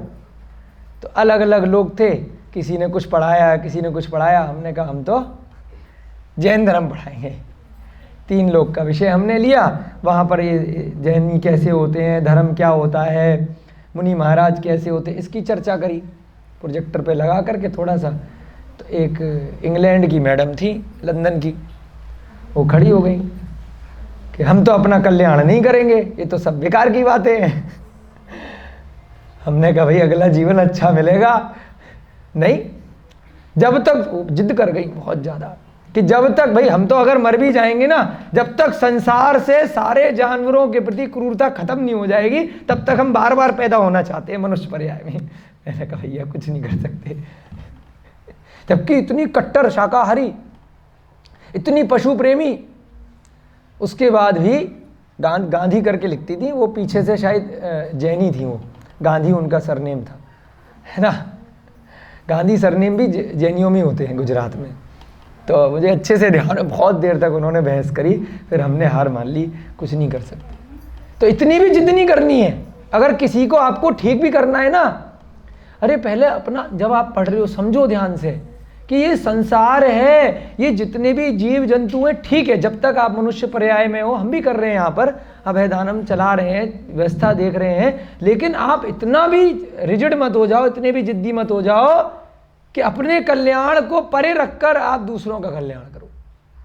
दोनों का साथ साथ चलना चाहिए। अगर आपको ज्ञान हो जाए तो अपने से भी शुरुआत करो, और उसके बाद देखो आप भी चले जाओगे, आपको नहीं पता उसके बाद आप कहाँ जाओगे। ज़्यादा मोह रख लिया तो वो भी गलत है ना। तो इसलिए याद आया कि जबकि इतनी अच्छा स्वभाव उनका, इतनी धार्मिक, कि पशु कल्याण के लिए पूरे विश्व में इतने बड़े बड़े प्रोग्राम कर रही हैं उनकी जीवों की रक्षा के लिए, परंतु उसके बाद भी कि नहीं हमें अपना कल्याण नहीं करना, क्योंकि जब तक संसार से ये सारा दुख समाप्त नहीं हो जाएगा, हमने ठेका ले रखा है, नहीं हो पाएगा। अनंत जीव है। प्रशस्त राग में आएगा ना। हाँ प्रशस्त लेकिन है तो सही ना, कि नहीं हमें तो सबको ठीक करना है, सारे संसार से मांसाहारियों को हटाना है, सारे पशुओं की रक्षा करनी है। करो, बहुत अच्छी बात है, हम भी कर रहे हैं, परंतु साथ साथ अपना भी कल्याण करते चलो, क्योंकि नहीं पता कब आपकी घड़ी रुक जाए, कब रुक जाए। ऐसे चल रही है ना, टिक टिक टिक करके, टिक टिक टिक करके, है ना। अभी हमारे सगे फूफा जी हैं, अभी खबर आई, चले गए, जा रहे हैं अब थोड़ी देर बाद आपकी क्लास के बाद, बिल्कुल स्वस्थ कल तक, इतने धार्मिक सब चीजें, रुक गई घड़ी, बैठे बैठे चले गए। मोदी ने हाँ। अब कुछ नहीं कह सकते, कब आपकी घड़ी रुक जाए, कब कुछ हो जाए। तो अपना धर्म सबसे पहले है, दूसरों का कल्याण करते करते उम्र निकल जाएगी। दूसरों का कल्याण भी करो और आत्म कल्याण भी करो। इसीलिए भगवान महावीर ने शुरुआत कहां से करी है अपने प्रवचन की, इसीलिए महत्वपूर्ण है। उन्होंने कहा पहले मुनि बनो, जिनको मुनि बनने का नंबर लग रहा है यहाँ बैठ के समूसरण में, बाकी के भैया श्रावक बनो, जिनको श्रावक बनने का लग रहा है। जब इनके साथ साथ आप पर कल्याण करोगे तो अपना भी चालू है, खाली पर के चक्कर में मत पड़ो, अपना भी कल्याण करते रहो। आगे क्या कहा, प्रथम श्रेणी का धर्म कहा मुनि धर्म को, इसका धारण करना भी कष्ट साध्य है। यानी कि धारण कर लिया तो कष्टों को साध्य करना है, साध रहे हो, कष्ट हैं। भगवान महावीर भी मानते हैं कि मुनि धर्म में लोगों को लगेगा कि कष्ट हो रहे हैं, लेकिन वास्तव में वे अंतरंग से कष्ट नहीं है। आप कितने सुखी हैं जब सारे लोगों से राग द्वेष छोड़ दोगे ना, तो सारे कष्ट खत्म हो जाएंगे। आप क्यों दुखी होते हो, मेरे बच्चे की नौकरी नहीं लगी, वो भूखा है, खाना नहीं है, मकान नहीं बना है, पैसा इकट्ठा नहीं हुआ है, कपड़े नहीं आए हैं, दिवाली के लिए सामान लाना है, ये इकट्ठा करना है, पलंग खरीदना है, गाड़ी खरीदनी है। दूसरों को खुश करने के चक्कर में तो कष्ट, और कष्ट है किस लिए, क्यों नीरज भैया, लैपटॉप लेकर के आना है बेटी के लिए, बेटे का वहाँ पे एडमिशन कराना है ना, घर वालों के लिए तनख्वाह ला करके घर पे देनी है, गाड़ी का खर्चा निकालना है, कपड़ों का खर्चा निकालना है, ये बाहर के दुख है ना, उनके लिए आप दुखी हो रहे हो, बाहर के सुखों के लिए। जैसे ही आप मुनि धर्म प्राप्त कर लेते हो, आपको कुछ इकट्ठा ही नहीं करना है तो सारा दुख समाप्त एक झटके में, एक मिनट में समाप्त हो जाता है कि मेरे को किसी के लिए कुछ लाना ही नहीं है। जो मेरी पत्नी थी वह ही नहीं, जो मेरे बच्चे थे मेरे है ही नहीं, जो मेरा मकान था मेरा, टेंशन समाप्त। तो बाहर के लोगों के लिए लगेगा बड़ा कष्ट में है, हाय हाय हाय हाय हाय, बड़ा कष्ट में है। जब वो बनता है वो कहता है मेरे से ज्यादा सुखी कोई नहीं है, तू पागल है, तुझे लग रहा है। विद्यासागर महाराज जी से जाके पूछो, कोई कहेगा कष्ट में हो, हाय हाय गरम में घूम रहे हो, ये पकड़ नंगे पैर चल रहे हो, वो कहेगा बेटा आ तो सही, बगल में बैठ तो सही, पट्टा तेरे लिए लगवा देता हूँ, आ। उनकी मुस्कान लोगों को नहीं, क्लियर कहते हैं बहुत महाराज, प्रमुख सागर जी कहते हैं बेटा तेरे लिए पट्टा लगवाता हूँ, बैठ तो सही, तब तुझे एक दिन में पता चल जाएगा कि मुझसे ज्यादा सुखी कोई नहीं है। ना मुझे किसी से कुछ लेना, ना मुझे किसी को कुछ देना, ना मेरा बैंक अकाउंट, ना मुझे कैश संभाल के रखना। कहीं पर भी पीछे कमंडल उठाऊंगा, भोजन मिल जाएगा, नहीं मिलेगा तो तब भी मैं सुखी हूं, क्या दिक्कत है। तो कोई परेशानी नहीं है। दूसरों की दृष्टि से लगता है कि वह मुनि महाराज बहुत दुखी हैं, उनसे जाकर पूछो कि उनसे ज्यादा सुखी कोई नहीं है। दूसरा धर्म बोला श्रावक धर्म। श्रावक धर्म, अब जो मुनि महाराज नहीं बन पा रहे वे पहले पढ़ें, सीखें, समझें, श्रद्धावान बने, विवेकवान बने और क्रियावान बने। श्रा से श्रद्धावान, व से विवेकवान, क से क्रियावान। इस धर्म के 4 भेद होते हैं। श्रावक के कितने भेद हैं? शील, तप, दान एवं भावना। शील, तप, दान, भावना। ठीक है। अब जो लोग भी श्रावक बनना चाहते हैं, घर में रहकर बिना वस्त्रों का त्याग करके काम धंधा व्यापार के साथ में, इनको बोल सकते हैं कि बाहर का थोड़ा परिग्रह है और अंतरंग से कम करना है। इनके लिए तो ठीक है, श्रावक के लिए, हम जैसे लोगों के लिए, आप जैसे लोगों के लिए, कि भाई कम करने का प्रयास कर रहे हैं, आगे की इच्छा है, धीरे धीरे करके समय के अनुसार जब योग्य निमित्त बनेगा तब बढ़ेंगे। तो अभी वस्त्रों का त्याग नहीं करना है, अभी सीखना है, जितना यथासंभव हो उतना परिग्रह का त्याग करते चलना है। पहला बोला शील। शील किसे कहते हैं? ब्रह्मचर्य को। यानी कि अगर शादी हो गई है तब भी श्रावक बन सकता है, चाहे 1000 शादी कर ले, लेकिन विधिवत तरीके से करे, माता पिता की अनुमति लेकर के करे, देश का, काल का, समय का ध्यान रखे, क्षेत्र का, है ना, कि भाई अगर 10 शादियां अलाउड नहीं है तो कैसे कर सकता है भाई? कानून का उल्लंघन भी नहीं करना है। अगर संपत्ति धन नहीं है, 10 को खिलाने का पैसा नहीं है, लेकिन कानून में लिखा है कि कर सकते हैं, जबरदस्ती क्यों कर रहा है? सबको परेशान क्यों कर रहा है? अगर तेरे पास उन सब सारी पत्नियों को संतुष्ट रखने का सामर्थ्य नहीं है तो जबरदस्ती क्यों विवाह कर रहा है? तो कहने का तात्पर्य है, अगर विवाह कर लिया है तो उनके साथ अगर संबंध है, बच्चे इत्यादि हैं, तो वह ब्रह्मचर्य के अगेंस्ट नहीं आएगा। वो माना जाएगा गृहस्थ धर्म का ब्रह्मचर्य है कि पत्नी के अतिरिक्त इधर उधर चक्करबाजी नहीं चला रहा है। खाली ये नहीं है कि विवाह कर लिया पत्नी के अतिरिक्त बिना परमिशन के, चोरी छिपे, कोई भी प्रकार का संबंध बनाना, कोई भी प्रकार का मन से विकारों की उत्पत्ति करना कि भाई अरे यार ये मुझे मिल जाए, अगर ये मुझे मिल जाए तो लॉटरी लग जाए। बुरे साहित्य देखना, मन में गलत भावनाएं आना देख करके, गलत गलत गंदी गंदी फिल्में देखना, फिर उसके बाद गलत गलत आचरण करना, गलत स्थानों पर जाना। अरे शादी थोड़ी करी है, हम तो जा रहे, फ्री में जा रहे हैं, पैसे दे के जा रहे, सब चलता है आजकल तो नहीं, तो वह श्रावक नहीं है, वह अपना भी नुकसान कर रहा है, आत्मकल्याण नहीं कर रहा है, चोरी छिपे गलत काम कर रहा है। तो इसलिए अपने ऊपर दया नहीं कर रहा है, अपने ऊपर भी दया नहीं कर रहा है, दूसरे के ऊपर भी दया नहीं कर रहा है। तो ब्रह्मचर्य का पालन करना चाहिए श्रावक को, परंतु घर में है, शादीशुदा है, इसलिए अपनी पत्नी के साथ में या पत्नी के केस में अपने पति के साथ में वो कर सकते, अपने परिवार के साथ रह सकते हैं।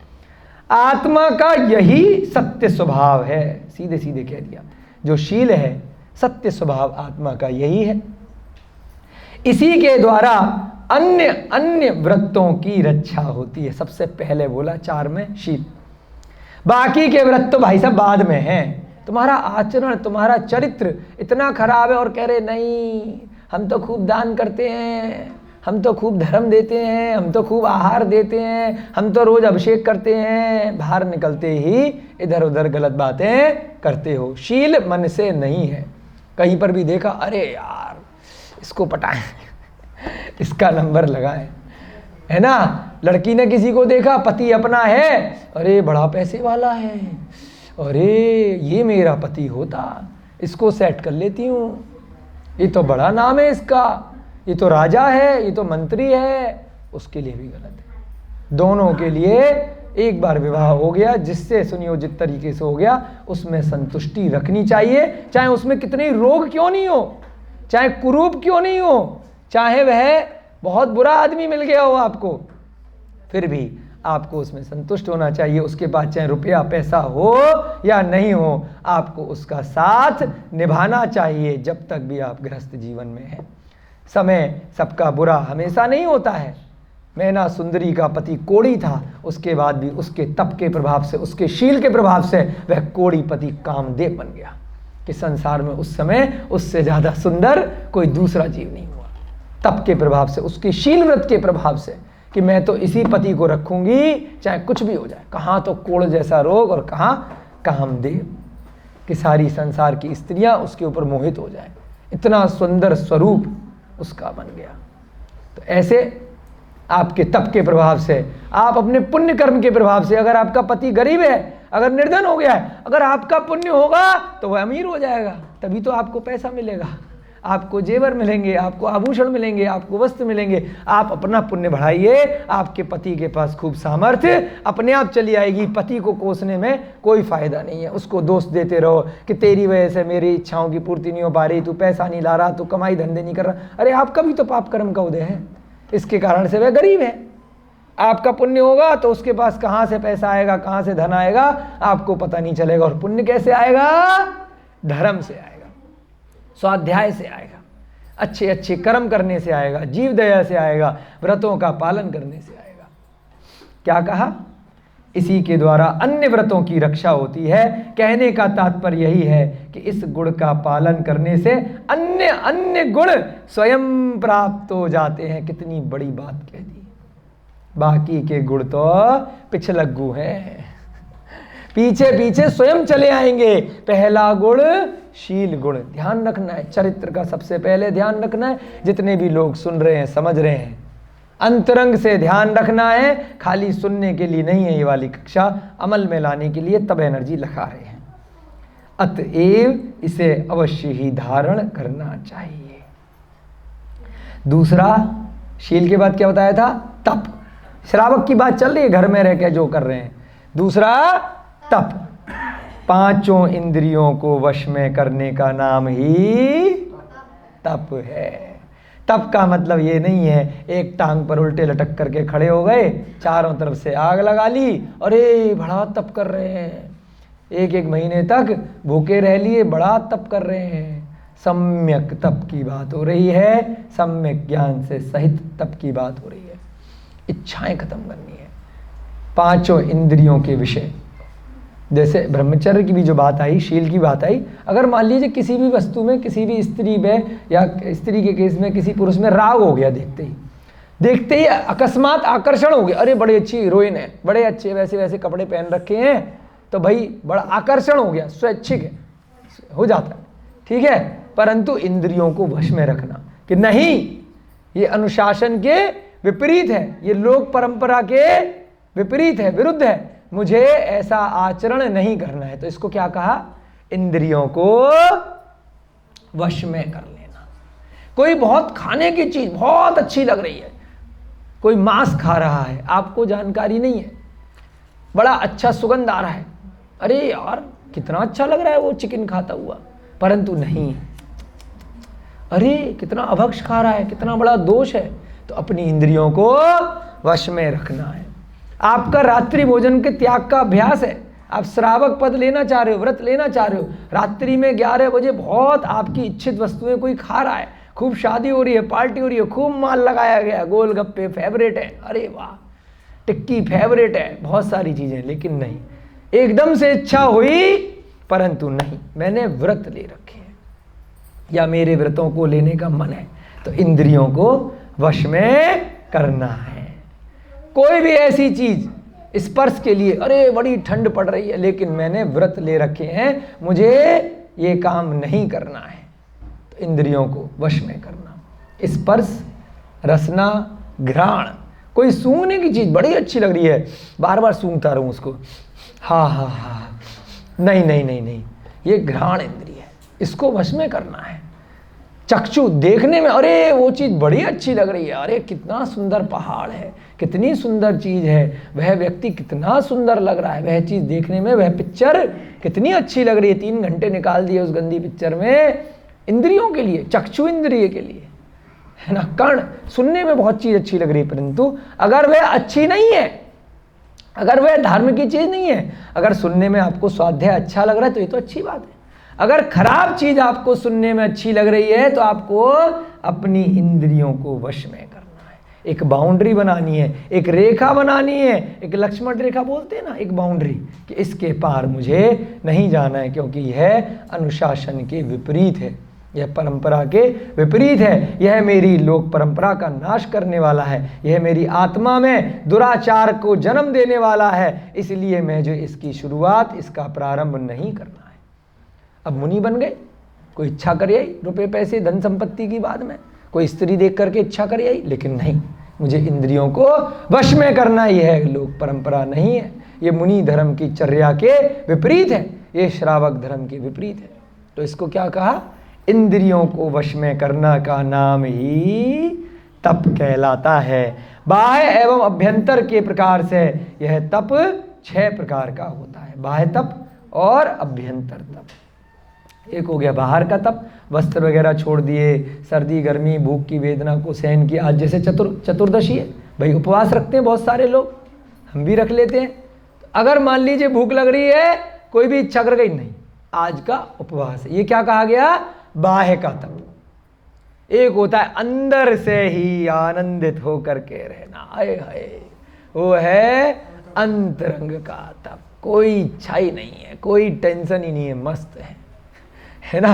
तो बाहर का है जो बाहर का तप करेगा वही अंदर का कर वही अंदर का कर सकता है, परंतु श्रावक के लिए बाहर का तप अभी वस्त्र वगैरह है, परिवार है, परंतु अंदर से वो धीरे धीरे करके उनसे ममत्व का भाव छोड़ रहा है। स्लोली स्लोली, ग्रेजुअली ग्रेजुअली, सीढ़ी दर सीढ़ी, धीरे धीरे करके अपने श्रावक के व्रतों को बढ़ा रहा है। पहली प्रतिमा से लेकर के 11वीं प्रतिमा तक के सबको श्रावक कहा गया, परंतु पहली से शुरुआत करेगा और धीरे धीरे क्षुल्लक एलक तक पहुंचेगा, उसको बोलते हैं 11वीं प्रतिमा के श्रावक, उत्तम श्रावक, क्षुल्लक चुल्लिका इत्यादि। ठीक है ना, तो उसमें भेद है धीरे धीरे करके। अब पहली प्रतिमा में आप बोलो अरे तेरे को तो इच्छा है काम धंधे की, तो बड़ा झूठ बोलता है व्यापार में। अरे अभ्यास कर रहा है धीरे धीरे धीरे धीरे करके, जैसे जैसे आगे बढ़ेगा तो व्यापार वगैरह के लिए उनको एक सीमित दायरे में रह करके उनको छूट कुछ दी गई है कि भाई काम धंधा करना है, दुकान चलानी है, नौकरी करनी है। तीसरा भेद आया दान। क्या क्या आए थे? शील, तप, दान और भावना। तीसरा में दान। कौन कौन से दान होते हैं?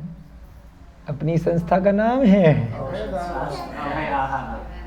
आहार दान, औषध दान, शास्त्र दान, अभय दान। आहार दान, औषध दान, शास्त्र दान, अभय दान। जो अपन ये स्वाध्याय कर रहे हैं शास्त्र का दान चल रहा है। शास्त्र के दान का ऐसे ही नहीं है कि बस शास्त्र लिया, पैक में बनाया, चाबी लगाई दे दिया, दो वो भी दान है। ज्ञान दान और शास्त्र दान पर्यायवाची है। ज्ञान दानम गुरुकुल और शास्त्र दान एक ही बात है, क्योंकि ग्रंथों का जो ज्ञान है सम्यक ज्ञान को दान में दे रहे हैं, सच्चा ज्ञान दान में दे रहे हैं। व्यवहारिक ज्ञान देने वाले बहुत मिल जाएंगे, शराब पीना सिखाने वाले, दुराचार कराने वाले। यहाँ पर अपनी ड्यूटी है सम्यक ज्ञान, व्यक्ति को सदाचारी बनाना है, तो वह सच्चे शास्त्र दान में आया। आहार दान, अभय दान और औषध दान। मन वचन काय द्वारा शुद्धता पूर्वक शुद्ध हृदय से, बहुत ध्यान देना, मन वचन काय से देना है इन 4 दानों को। मन से भी देना है, वचन से भी देना है, काय माने शरीर से भी देना है, और शुद्ध हृदय से देना है, अच्छे हृदय से, अच्छे मन से। किसी जबरदस्ती होकर नहीं देना है, गालियां देते हुए, मन में कोसते हुए, अरे यार मुनि महाराज को दान दे रहे हैं, अरे कितने गंदे हैं, नहाए नहीं है 20 साल से। तो शुद्ध हृदय से दान देना है, खुश होकर के दान देना है। और आपको जब प्रद्युम्न कुमार चरित्र चल रहा था तब भी बहुत चर्चा करी थी, बहुत ध्यान देने योग्य शब्द आ रहा है, उत्तम, मध्यम और जघन्य पात्रों को ही दान देना है, फर्जी लोगों को दान नहीं देना है। जो उस भोजन से जाकर के बाहर किसी का मर्डर करेगा, आपके पैसे ले जाकर ड्रग्स खरीदेगा, शराब खरीदेगा, कोई चिकन जा कर के खरीद लेगा, अंडा जा कर के खरीद लेगा, तो ऐसे व्यक्ति को पैसा नहीं देना है, मना लिख दिया।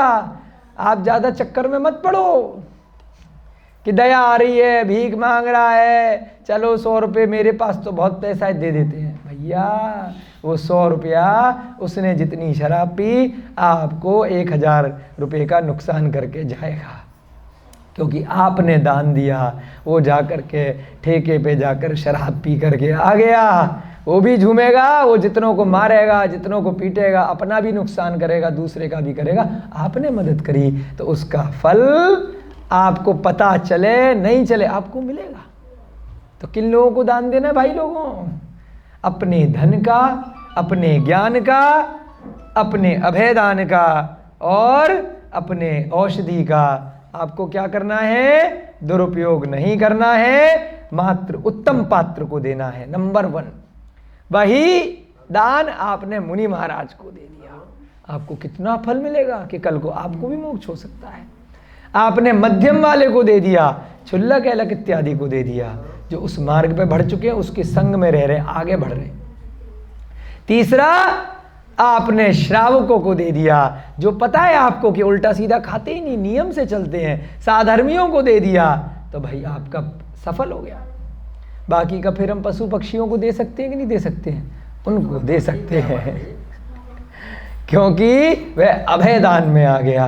बाकी का हम गरीब लोगों को दे सकते हैं कि नहीं दे सकते? मनुष्यों को दे सकते हैं, परंतु रुपया पैसा मत दीजिए। कोई भूखा है, भिखारी है, देने के लिए मना नहीं कर रहे हैं, वह उत्तम पात्र में नहीं आएगा, मध्यम पात्र में नहीं आएगा, जघन पात्र में भी कैसे आएगा, वह अभय दान में आ जाएगा। कि आपने, वो मर रहा था कोई भिखारी, कोई गरीब आदमी था, उसको आपने रुपया पैसा दे दिया तो आपको परेशानी आ सकती है। उसको जिस चीज़ की ज़रूरत है उसको वो चीज़ दे दी। उसको ज्ञान की ज़रूरत है, आजा बेटा पढ़ा देते हैं, तेरे को ठीक कर देते। तू गुटखा बहुत खाता है, शराब बहुत खाता है। अब मान लीजिए अपने उत्तम भैया जी हैं, खाते रहते हैं, वो अपना गुटखा खाते रहते हैं, उल्टी सीधी चीज़ें, तो क्या है भाई, बैठ करके पढ़ो। उनके लिए ऐसा नहीं है कि तुम जाओ और 10,000 रुपये ले जाओ और जा करके तुम पता चला ठेके पे पहुंच गए या तुम इतना सारा गलत चीज़ें खरीद लाए। गलत काम नहीं, उनको ज्ञान दो। ऐसे लोगों को, जैसे यहाँ पर सारे बच्चे हैं, अभी इनके अंदर कोई भी बुरा आचरण नहीं है, दुराचारी नहीं है ना, दुष्ट स्वभावी नहीं है, परंतु भविष्य में जैसी संगति में जाएंगे, जैसे आसपास अपने दोस्त बनाएंगे, कोई शराब पिएगा, कोई गुटखा खाएगा, कोई सिगरेट पिएगा, कोई मांस खाएगा, कोई जुआ खेलेगा, कोई परिस्त्री रमण करेगा, कोई इत्यादि इत्यादि बहुत सारे बुरे पाप करेगा। कोई चोरी करना सीख जाएगा, अगर मेरे दोस्त ने करा तो मैं भी कर रहा हूँ, उसको फायदा हो गया। पहले धीरे धीरे पेंसिल पेन चुराएगा, फिर साइकिल चुराएगा, फिर कुछ और चुराएगा, फिर गाड़ियाँ चुराएगा, फिर बड़े बड़ी चोरियाँ करेगा, फिर बड़े बड़े चोर बन के आजकल इंटरनेट से ऑनलाइन अकाउंट उड़ा लेते हैं लोगों के, हैकिंग कर लेते हैं, बैंक अकाउंट से चोरी करते हैं। नए वो पढ़े लिखे लोग डिग्री ले लेकर पूरा की पूरा फ़ोन करके बेवकूफ़ बना के आपके अकाउंट खाली कर देते, वो भी बहुत बड़ी चोरी ही है। कोई इंटेलिजेंस उसमें नहीं है, उसका प्रभाव पड़ता है, उन लोगों को पाप लगेगा। तो इसलिए साफ साफ कह दिया कि आप लोग अगर किसी गरीब की मदद करना चाहते हैं तो रुपया पैसा मत दीजिए। क्या दीजिए? उनको ज्ञान का दान दीजिए, उनको अच्छा भोजन करा सकते हैं कि भाई हम तेरी इच्छा के हिसाब से शराब नहीं पिलाएंगे, तुझे जो चीज़ें गंदी गंदी खानी वो नहीं खिलाएंगे, तुझे हम यहाँ पर इस प्रकार से संबोधन करेंगे और ये तेरे लिए भोजन इत्यादि दे सकते हैं। अब आया ना कोरोना में कितने लोगों ने भोजन के कैंप लगाए, खूब खिलाया। तो उन लोगों को खिलाओ जिनको आपको पता है ना, पहले से उनके पास सब कुछ है, वो बुरा आचरण करते हैं, देख करके दान दो। जो पैसा बिल्कुल मत बांटो, ये ध्यान रखो। उसी के अनुसार कर्मों का बंध होता है। यहाँ पर ये तक कह दिया कि अगर आपने गलत जगह दान दे दिया तो फायदा ना हो के नुकसान हो जाएगा, इससे अच्छा ना देते, है ना। आप खुश भी हो गए कि आपने दान दे दिया।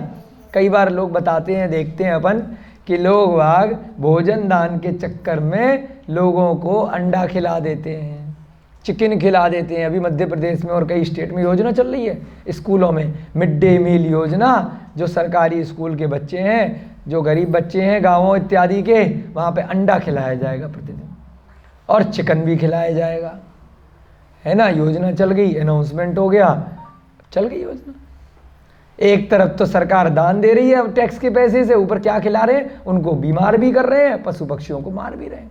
तो ऐसा जो कानून जो मंत्री लेकर के आया, जो अधिकारी लेकर के आया, या जिस कंपनी ने वहाँ पर सेटिंग बिठाई, टेंडर लिए, सबको दोष लगेगा। अभी बहुत मज़े आ रहे हैं उनको, खूब पैसा मिल रहा है, करोड़ों के ठेके मिल गए अंडा खिलाने के, चिकन खिलाने के, जानवरों को मारने के, परंतु कर्मों का बंध उनका भी होगा जब वो अगली करोड़ों पर्यायों तक, एक पर्याय में नहीं, जितने चिकन मारोगे कृतकार्य अनुमोदना से उतनी बार बनना पड़ेगा, उतनी बार कटना पड़ेगा, उतनी बार उबाला जाना पड़ेगा जिंदा।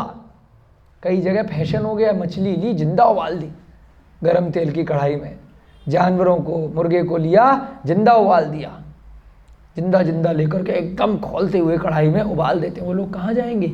अभी आगे आप पढ़ेंगे, वो लोग नरक में जा कर के जिंदा उबाले जाते हैं, बड़ी बड़ी तेल की कढ़ाई में, और ऐसे उबाले जाते हैं। वहां पर वैक्रियक शरीर इस प्रकार का प्राप्त होता है कि मरते भी नहीं है। वो मछली तो मर गई थी, वो मुर्गा तो मर जाएगा, परंतु कष्ट इतना भयंकर होगा और वैक्रियक शरीर के कारण से मरोगे भी नहीं। बोलोगे मार दो मार दो मार दो, लेकिन मरण भी प्राप्त नहीं होगा। और गर्म तेल की कढ़ाइयों में आपके जीव को करोड़ों अरबों वर्षों तक प्रतिदिन उबाला जाएगा, बहुत खाए था, बहुत उबाला था, बहुत मजे लिए थे, अब तेरे मजे ले रहे हैं, कोई दिक्कत नहीं है। इनको निरंतर करते रहने से जीव भोग भूमि में जन्म लेता है। क्या कहा? इन 4 दानों का प्रभाव देखिए अभिषेक भैया जी, क्या कह दिया? इन 4 दानों का प्रभाव और इन 3 प्रकार से पात्रों को देने से जो ये काम करता है उत्तम भोग भूमि में जन्म लेता है। उत्तम भोग भूमि, मध्यम भोग भूमि और जघन्य भोग भूमि कौन सी होती है? पहला काल, दूसरा काल और तृतीय काल, जो अवसर्पणी काल में चल रहा था। इसके अलावा जो देवकुरु, उत्तर कुरु इत्यादि जम्बू द्वीप में और 2.5 जो खंड है 2.5 द्वीप में जो क्षेत्र है जहाँ सर्वदा 3 काल एक एक स्थान पे चलते रहते हैं। कहीं पर उत्तम भोग भूमि परमानेंट है, कहीं पर मध्यम है और कहीं पर जघन्य है। वहाँ पर थोड़ी सी दिक्कत है कि मोक्ष नहीं जा सकते, परंतु स्वर्गों जैसा वैभव वहाँ मनुष्य पर्याय में रहता है ना। पल्लियों की आयु होती है, असंख्यात वर्षों की आयु रहती है, कल्प वृक्ष होते हैं। स्वर्ग होते हैं वो भी भोग भूमि नहीं, स्वर्ग तो स्वर्ग है, भोग भूमि भोग भूमि है। आदिनाथ भगवान ने पिछली पर्याय में जब वज्रनंद की पर्याय थी और राजा रानी श्रीमती की पर्याय थी तो भोग भूमि में आहार दान दिया था 4 रिद्धिधारी मुनिराज को, जिसके कारण से उनको तीर्थंकर का बंध हो गया था दान देने के प्रभाव से, कि स्वयं इतने तपस्वी भोग भूमि के जीव। भोग भूमि में महाराज जी 4 रिद्धिधारी 2.5 द्वीप में कहीं भी जा सकते हैं हवा में उड़कर, तो भोग भूमि में पहुंच जाते हैं। वो तो कहीं पहुंच जाए उड़ करके पूरे 2.5 द्वीप में, है ना। तो भोग भूमि में जन्म मिलता है जब आप अच्छे पात्रों को अपनी चंचला लक्ष्मी से दान देते हैं। अब कोई पूछेगा भाई मंदिर बनवाना कौन से उसमें आएगा? वो तो भाई 4 का बाप है। जीर्णोद्धार करना, प्राचीन जिन मंदिर बनवाना, मूर्ति बिठाना, ये सब चीज़ें भी बहुत बड़े दान में आती है, उनका तो प्रभाव बहुत ज़्यादा पड़ता है। तो सच्चे श्रावक को अपनी लक्ष्मी का उपयोग प्राचीन मंदिरों को ठीक कराने में कराना चाहिए। मूर्तियां भी लगवा सकता है, जीर्णोद्धार कराए, वहाँ पर व्यवस्था बनाए, मुनि महाराजों का विहार इत्यादि करवाए, उनको आहार दे। ये सब व्यवस्था में भी उसका दान बहुत बड़ा दान कहलाता है, उसका भी उसको बहुत प्रभाव पड़ता है। अपन लोग करा रहे ना, तीर्थंकलिनी में जीर्णोद्धार चल रहा है, उड़ीसर में चल रहा है, तो मंदिरों का निर्माण में और वहाँ पर अपनी लक्ष्मी को दान देने में भी कोई भी किसी प्रकार का दोष नहीं है। बस एक अंतिम भावना और पढ़ेंगे, उसके बाद आपकी कक्षा का समय काफ़ी हो चुका है। चौथा कौन सा है? श्रावक का धर्म भावना। जैन धर्म के सिद्धांतों का अध्ययन एवं मनन करने को भावना कहते हैं। यहाँ पर एक भावना बच्ची है ना, भावना का मतलब क्या है? जो आप लोग पढ़ रहे हैं, जो सिद्धांत आपने पढ़े उनको पढ़ना और उनका बाद में चिंतन करना, मनन करना। अच्छा, जो बात आपके दिमाग में बैठ गई वो क्या है? भाव करना। यह भी बहुत बड़ा श्रावक का धर्म है कि वह चिंतन करे अपनी आत्मा में कि जो भी सम्यक ज्ञान स्वरूप उसने अध्ययन किया है, भावना होने से ही आत्मबल की वृद्धि होती है, तभी वो पक्का होता है। अब स्कूली शिक्षा में क्या कहा जाए? भाई जो पढ़ लिया उसको रिवीजन करना, उसको याद करना, तभी तो पेपर में लिख पाएगा। और इसका पेपर कौन सा है? इसका पेपर कौन सा होगा भैया जी? इसका पेपर होगा ध्यान। ध्यान में तब आओगे जब इसकी चिंता करोगे, क्योंकि अंदर से ही तो आप ध्यान में प्रविष्ट हो पाओगे। कर्मों की निर्जरा तो तब होगी ना जब भावना करोगे, खाली ऊपर ऊपर से कुछ भी नहीं हो सकती है। अंत में भगवान महावीर ने कह दिया, क्या कह दिया? क्या कहा? इनका विधिवत पालन करने से स्वर्ग प्राप्त होता है। यानी कि ये जो 4 प्रकार के श्रावक के धर्म हैं, शील, तप, दान एवं भावना, जो सच्चा श्रावक बन जाता है उसकी स्वर्ग की टिकट कन्फर्म हो जाती है। खाली सम्यक दर्शन से नहीं होती है। किससे होती है? श्रद्धावान, विवेकवान और क्रियावान। स्वर्ग का तात्पर्य क्या है? स्वर्ग में और देव आयु में फर्क होता है। देव गति में, देव आयु में 4 प्रकार से आ जाते हैं, व्यंतर, भवनवासी और ज्योतिष और वैमानिक, चारों आ सकते हैं। परंतु स्वर्ग जब नाम आता है तो उसमें आता है वैमानिक, क्योंकि स्वर्ग ऊपर होते हैं, बाकियों के क्या होते हैं? भवन होते हैं, वह स्वर्ग में नहीं रहते। जो भवनत्रिक बोला इसलिए उन्हें कि 3 प्रकार के भवनत्रिक, इनके भवन होते हैं यहीं मध्य लोक में रहते हैं, नीचे के स्थानों पर। ज्योतिष देव भी, भवनवासी भी और व्यंतर भी, इसीलिए हम उनसे परेशान रहते हैं। भूत आ गए, पिशाच आ गए, जो भी देवी देवताओं की अपन ज़्यादा पूजा करते हैं, ये सब व्यंतर, भवनवासी और इन सब की अपन इन चक्रों में लगे रहते हैं। जो पद्मावती धर्मेंद्र भी हैं वो भी भवनवासी देवों में ही आते हैं, अधोलोक के वासी हैं। स्वर्ग के देवों को ज़्यादा टेंशन नहीं होती है, वह तो इंद्र इत्यादि, वह समोसरण वगैरह में ज़्यादा जाते हैं, वो ज़्यादा चक्कर में कम पड़ते हैं। जो सच्चा श्रावक होता है वह वैमानिक देव बनता है, वह भवनत्रिक से भी पीछा उसका छूट जाता है। तो इसलिए आपको श्रावक बनना चाहिए। भगवान महावीर ने आज के अध्याय में यही प्रेरणा दी है।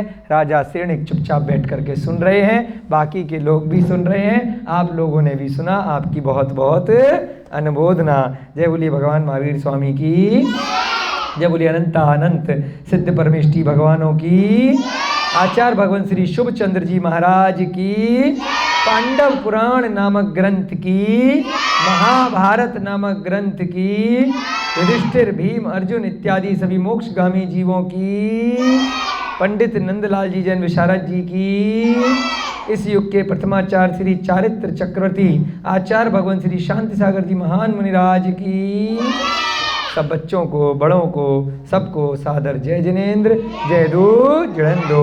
अब कोई बच्चे आकर के यहाँ पे जनवाणी की स्तुति करेंगे, मैडम करेंगी।